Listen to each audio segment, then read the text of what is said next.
안녕하세요. 반갑습니다. 환영합니다. 꼼꼼히 성경 읽기 오신 여러분들 환영합니다.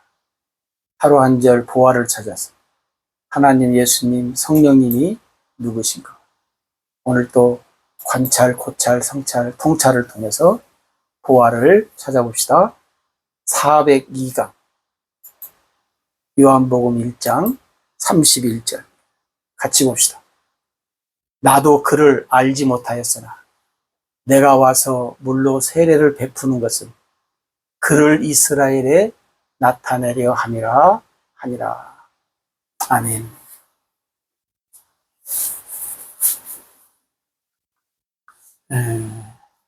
요한복음 4장 1절부터 보면 예수님이 세례 주는 자가 세례 요한보다 많다. 근데 예수님이 준 것이 아니라 예수님의 제자들이 세례를 준다. 뭐냐면 이게 물세례. 물세례는 뭐예요? 제자 삼는 세례.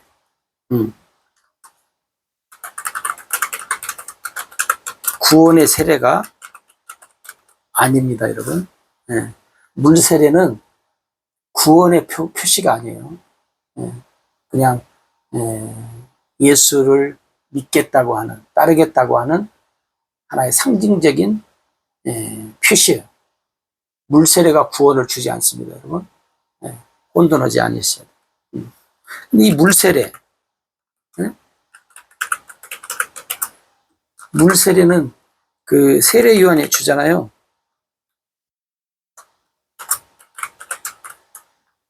왜 줘요? 하나님이 이 일을 하라는 거예요. 하나님이 이 일을 하라는 거예요. 여러분. 그러니까, 나중에 그 예수님한테도 그 예수님의 질문. 예수님이 그 종교 지도자한테 질문하잖아요. 요한의 세례가 하늘로서냐, 응? 사람에게, 종교 지도자들이 대답을 못하잖아요. 왜? 사람에게라고 하면 자기들이 인정하는 거죠. 또 하늘로서라고 하면 하나님을 또 인정하는 거죠. 그러니까 애매하거든요. 이게 잘 모르는 거죠. 그러니까 모르겠다고 해버려요. 예수님도 나도 이 권세를 누가 줬는지 너희들한테 말하지 않겠다. 근데 물세례를 보면 누가 줬냐면 하나님이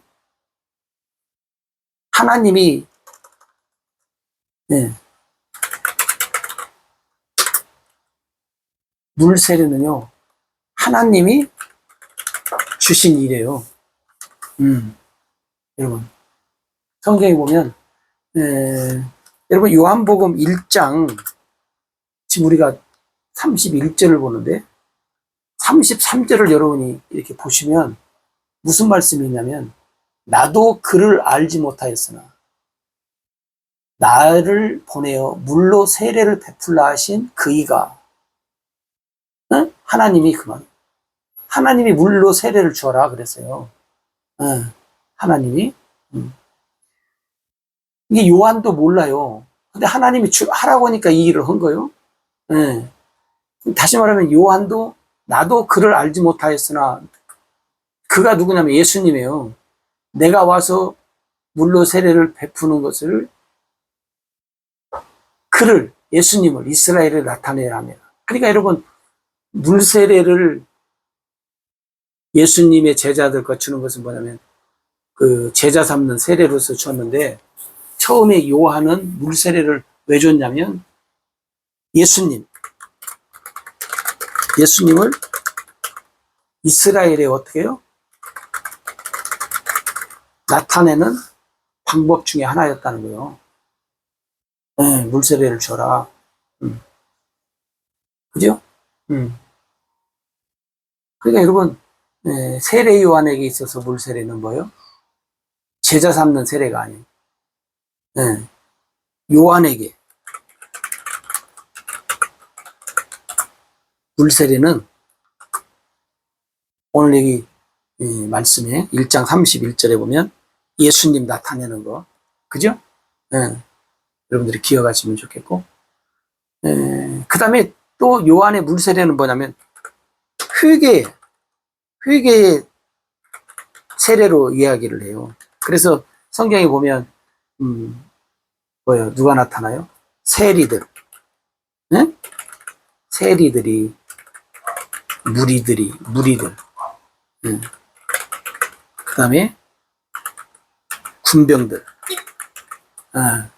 이런 중위의 사람들이 와서 회개하고 어떻게 해요? 물로 세례를 받아요. 근데 이것은 그 오순절 때도 사도들도 뭐라 그래요? 너희가 회개하고 세례를 받으라. 그러면 성령을 선물로 받으리라. 그게 여러분, 사도들도 회개하라고 보고 세례를 줬어요. 우리가 세례를 죄 씻음의 표시로, 구원의 표시는 아니지만 죄 씻음의 표시로, 우리가 그 뭐냐면 할례를 행할 때, 할례는 뭐예요? 표피를 베는 상징이라 해요. 이게 구원의 상징은 아니에요. 할례를 표피. 그래서 나중에 뭐예요? 마음과 귀에 할례를 받으라고지. 우리 몸에 그 할례를 받은 것은 하나의 상징적인 거예요. 이게 아마 물세례도 회개의 세례로 상징적인, 구원은 물세례 받았다고 해서 구원이 아니에요. 그때 가톨릭은 물세례가 구원에 가깝다고 이야기하는 것 같기도 한데, 자, 우리는 아니에요. 그 다음에 또 이제 뭐냐면 세례, 물세례를 또 뭐냐면 침례교에서는 침례로 얘기잖아요. 침례. 침례교는 또 물세례를 인정하지 않습니다. 자, 장로교에서는 침례 받으면 물세례 받은 걸로 인정을 하는데, 침례교는 물세례 받은 것을 인정하지 않아요. 또 여러분, 물세례 받은 사람들도 몇 번 받는 사람도 있어요. 왜 몇 번 받냐면, 그때는 내가 믿음으로 안 받았다고, 그냥 받으라 해서 받은 거기 때문에 나 찝찝하다고. 그래서 또 물세례도 또 여러 번 받는 사람도 있어요. 침례도 그렇고.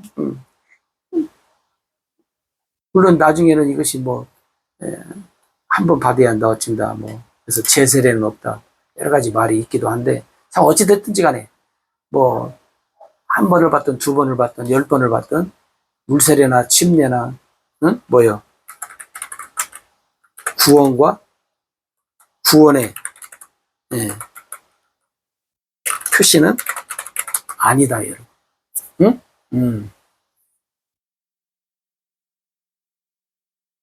구원은 성령 세례를 나야 구원이. 성령 세례. 그 예수님도 우리한테 그랬잖아요. 마태복음 28장 19절에 아버지와 아들과 성령의 이름으로 세례를 베풀고 세례를 주라. 세례를 주라고 하는 말씀이 많이 있어요. 많이 있어요. 사도행전 10장에도 보니까 10장 48절 제가 찾아봤어요. 그러니까 거기도 보면요, 예수 그리스도 이름으로 세례를 베풀라. 세례를 베풀라. 그 다음에 사도행전 2장 38절 제가 적어놓게 여러분이 보십시오. 사도행전 2, 38절에도 너희가 회개하여 각각 예수 그리스도의 이름으로 세례를 받고, 그 다음에 사도행전 8장 16절에도 보면 이는 아직 한 사람에게도 성령 내리신 일이 없고 오직 예수의 이름으로 세례만 받을 뿐이다. 응? 그 다음에 사도행전 19장 5절에도 보면 그들이 듣고 주 예수의 이름으로 세례를 받으니 그래. 여러분, 물세례를 지금 이야기하는 겁니다. 물세례. 물세례. 빌립도 그 복음 전할 때 그런 일을 하잖아요. 네시한테 가서 그 복음을 전하고 물이 있는 곳에서 그 세례를 베풀죠. 세례를. 이 물세례하고